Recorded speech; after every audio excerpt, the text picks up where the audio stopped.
adobong sita. Ayan, manilaw-nilaw na yung ating baboy. Ilagay na natin yung nakuha natin sa ating taniman na sitaw. Ugas na ito ha mga bisito. Ugas na yan, ang dami. Yan, di ba ang bango? Hindi mo na ito bibilihin. Yan, haluin lang natin ito.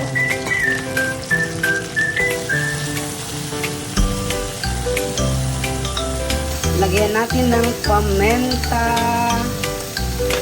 and konting ajinomoto, konting pampalasa. Lagyan natin ng toyo. Toyo and suka.